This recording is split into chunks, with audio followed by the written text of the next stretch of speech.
আসসালামু আলাইকুম। চলে আসলাম আবার একটা নতুন রেসিপি নিয়ে। আশা করছি আজকের রেসিপিটাও আপনাদের কাছে ভালো লাগবে। আর সিঙ্গারা আমাদের বাঙালির একটা খুবই প্রিয় খাবার। চেষ্টা করেছি খুবই সাধারণভাবে আর ঘরোয়া উপকরণ দিয়ে তৈরি করতে। আর রেসিপিটা আপনাদের কাছে ভালো লাগলে প্লিজ চ্যানেলের পাশে থাকবেন। আর আপনি যদি আমাকে অলরেডি সাবস্ক্রাইব করে থাকেন, আপনাকে অসংখ্য ধন্যবাদ। চলুন রেসিপিটি বানাতে কি কি লাগছে তা আমরা দেখে নিই। এখানে একটা বাটিতে আমি ডালডা নিয়ে নিয়েছি। আর এই ডালডাটা আমি এখন ওভেনে গরম করে নেব। আপনাদের যাদের বাসায় ওভেন নাই, আপনারা গ্যাসের চুলায় কিংবা ইন্ডাকশনে গরম করে নেবেন। এবার এটাকে একটা সাইডে সরিয়ে রাখছি। আর বাকি যে উপকরণগুলো লাগছে সেগুলো একে একে দেখে নিই। এখানে একটি মিক্সিং বোল নিয়ে নিয়েছি। আর তার ভিতরে 2 কাপ ময়দা দিয়ে দিচ্ছি হাফ চা চামচ লবণ। আর দিয়ে দিচ্ছি 1/4 চা চামচ কালো জিরা। কালো জিরা অপশনাল। আমাদের এখানে যে সিঙ্গারা পাওয়া যায় তার ভিতরে আমি দেখেছি কালো জিরা দেওয়া থাকে, এর জন্য আমি কালো জিরাটা দিয়ে দিচ্ছি। আর দিয়ে দিচ্ছি 6 টেবিল চামচ যে ডালডাটা গলিয়ে রেখেছিলাম সেই ডালডাটা। এবার হাতের সাহায্যে এটাকে ভালোভাবে সুন্দর করে মিক্স করে নেব। চেষ্টা করবেন আমি যে পরিমাণ ডালডা দিয়েছি ঠিক সেই পরিমাণ ডালডা দিতে। আর যদি আপনারা এখানে তেল ব্যবহার করতে চান তাহলে 4 টেবিল চামচ ডালডা আর 2 টেবিল চামচ তেল দিয়ে দেবেন।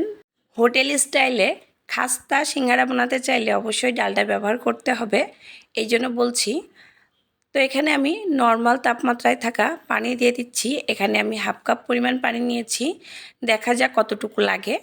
একটু একটু করে নিব আর ডোটা মাখাতে থাকবো। ডোটা করতে হবে অনেকটা শক্ত। আমরা যেরকম লুচি তৈরি করি, লুচিতে যেরকম নরম করি এরকম করা যাবে না, অনেক শক্ত একটা ডো তৈরি করতে হবে। একটু একটু করে পানি দেব আর আমরা একটু একটু করে এটাকে মুথে নেব। এ পর্যায়ে 2 কাপ ময়দার জন্য আমি যে হাফ কাপ পানি নিয়েছিলাম আমার সবটুকুই লেগে গেছে। আপনাদের যদি ময়দাটা পুরানো বা নতুন হয়ে থাকে তাহলে হয়তো বা 1 টেবিল চামচ কম বা বেশি লাগতে পারে, কিন্তু একবারে দিবেন না, একটু চেষ্টা করবেন 1 টেবিল চামচ কমিয়ে রাখতে। পরে যদি লাগে 1 টেবিল চামচ বাড়িয়ে দিবেন।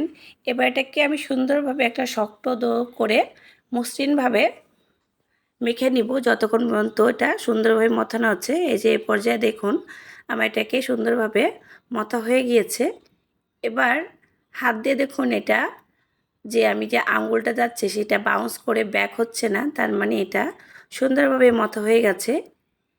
এবার এটার উপর তেল ব্রাশ করে রেখে দেব আধা ঘন্টার জন্য। এখানে ডোটা রেস্ট থাকতে লাগুক আর ততক্ষণে আমরা যে সিঙ্গারার আলুটা লাগবে, সিঙ্গারার ভিতরে যে পুরটা সেটা রেডি করতে লাগি।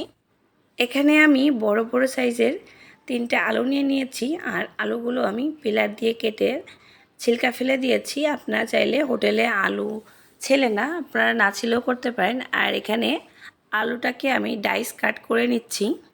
সবগুলো আলু ডাইস কাট করে কেটে নেওয়ার পর আমি আলুগুলোকে সেদ্ধ করতে দেব। এই জন্য চুলায় একটা পাত্রে পানি বসিয়ে দিয়েছি। এবার আলুগুলোকে ভালোভাবে ধুয়ে সেই পানির ভিতরে দিয়ে দিচ্ছি। 1 চা চামচ লবণও দিয়ে দিচ্ছি যাতে আলুটার ভিতরে লবণটা ভালোভাবে ঢুকে যায়। এবার এটাকে 8 থেকে 10 মিনিট সেদ্ধ করে নেব। এবার চুলায় অন্য একটা পাত্র বসিয়ে দিলাম আর তার ভিতরে 2 টেবিল চামচ পরিমাণ তেল দিয়ে দিচ্ছি। আর তাতে দিয়ে দিচ্ছি 3 টেবিল চামচ কাঁচা বাদাম। আর কাঁচা বাদামটা এই পর্যায়ে ভালোভাবে ভেজে নেব। এবারও একই তেলে দিয়ে দিচ্ছি পেঁয়াজ কুচি 1/4 কাপ। এটাকে একটু সটে করে নিয়ে এর ভিতরে দিয়ে দেবো একটা তেজপাতা, দিয়ে দিচ্ছি 1 টেবিল চামচ পাঁচফোড়ন। আর দিয়ে দিচ্ছি হাফ টেবিল চামচ জিরা।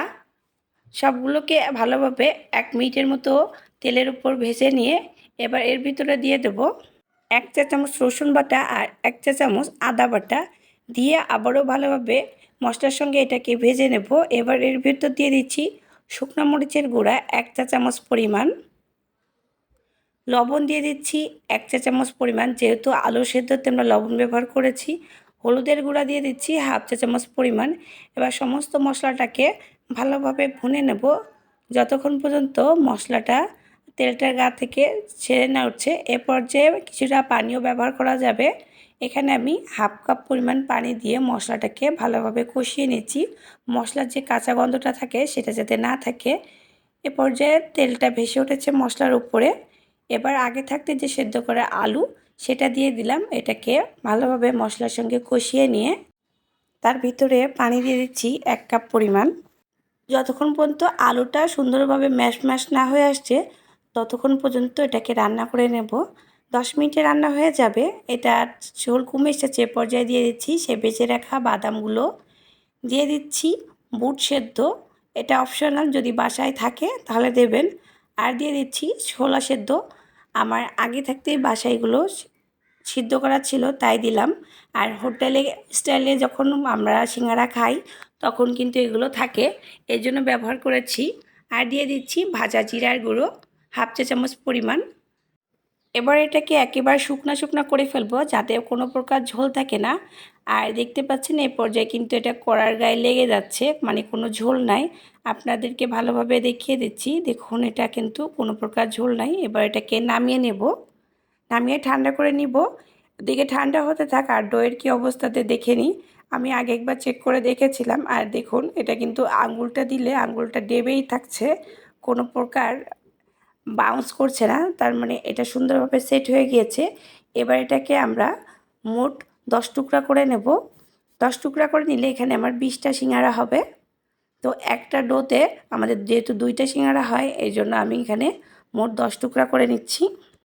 সবগুলো ডোকে সুন্দরভাবে গোল করে নিয়ে এবার একটা ভেজা কাপড় দিয়ে এটাকে মুড়িয়ে রাখবো 10 মিনিটের মতো। 10 মিনিটের মধ্যে এটা সেট হয়ে যাবে, তখন এটাকে আমরা একটা বেলুনের সাহায্যে বেলে নেব। এটা সেট হয়ে গিয়েছে। এবার একটা সাইডে এটাকে সরিয়ে রাখছি আর একটা বেলুন ফিরে নিয়েছি, তার উপরে আমরা এবার একটা ডো নিয়ে আমরা সিঙ্গারার যে শেপ আছে সেই আকারে শেপ দিয়ে নিচ্ছি, মানে বেলে নিচ্ছি। এবার এটাকে কাট করে নেব 2 ভাগ করে। চেষ্টা করবেন সবগুলো সিঙ্গারার লেচিগুলো বেলে নেওয়ার পর তারপরে সিঙ্গারা বানাতে যাবেন, এতে করে ডোটাও সেট হয়ে যাবে আর আমাদের করতেও সুবিধা হবে। এজন্য আমি সবগুলো ডো করে নেওয়ার পর তারপর এখানে সিঙ্গারা তৈরি করতে চলে এসেছি। প্রথমে দেখুন কিভাবে করতে হয়, এই যে সাইডটা আছে এর সঙ্গে এভাবে মুড়ে নেব। আমি কিন্তু প্রফেশনাল কোনো সিঙ্গারার বানাতে পারি না, কিন্তু চেষ্টা করেছি আপনাদের জন্য সহজভাবে করে দেখাতে। পানের খিলির মতো বানিয়েছি, তার ভিতরে এবার পুরটাকে একটু চেপে দিচ্ছি। আর এই যে সাইডটা আছে এই সাইডটা হাতের অপোজিট সাইডে ধরে আর পাশে পানি রেখে দেবেন। পানি দিয়ে মুখটা সিল করলে আপনার খুলে আসবে না। এটাকে এইভাবে মুড়ে দেব, দেওয়ার পর এটাকে ভালোভাবে সিল করে নেব যাতে খুলে বেরিয়ে না আসে। আর এটা একটু সাবধানে চেষ্টা করবেন। আর দেখুন আমার কিন্তু একটা সিঙ্গারা তৈরি করা হয়ে গেছে। আর হোটেলে কিন্তু এই শেপেই তৈরি করে। আমি আপনাদেরকে আরও একটি শেপ দেখাবো। আবারও একটা ডোর অর্ধেক নিয়ে নিলাম আর এটাকে এইভাবে সিল করে নেওয়ার পর এই যে এইভাবে নিয়ে আমার হাতটা ঘুরিয়ে নেব। এবার এর ভিতরে পুরটা একটু চেপে দিব যাতে করে এটা ভালোভাবে ফাঁকা না থাকে, এই জন্য ভালোভাবে এটাকে সেট করে দিতে হবে। আর দেখুন সিঙ্গারার কোণাটা কিন্তু ভালোভাবে নিয়েছি। আর কোণটা বানানোর পরে তারপরে এইভাবে ঘুরিয়ে নেবেন হাতের অপোজিটে, নেওয়ার পর এর ভিতরে পুরটা ভালোভাবে দিয়ে পানি দিয়ে এটাকে এখন সিল করে নেব। এভাবে একটু লক্ষ্য করলে দেখতে পারবেন আমি কিভাবে এটা করেছি। আর এটা কিন্তু খুবই সহজ, চেষ্টা করবেন আমি যেভাবে করেছি সেভাবে ভালোভাবে ভিডিওটা দেখে করতে, এতে করে আপনার সিঙ্গারা শেপটাও অনেক সুন্দর আসবে। এই যে দেখুন আমি আরও একটা শেপে করে নিচ্ছি। হয়ে গেল না আমার 2 রকমের সিঙ্গারা। তো এইভাবেও কিন্তু অনেক জায়গায় সিঙ্গারা তৈরি করে আমি দেখেছি, এই জন্য আপনাদের দেখালাম। এই শেপটাও অনেক সুন্দর এসেছে। এবার আমি একে সব সিঙ্গারাগুলো করে নেব। এই যে আমার সবগুলো সিঙ্গারা করা হয়ে গেছে। এবার এটাকে ভাজতে চলে যাব।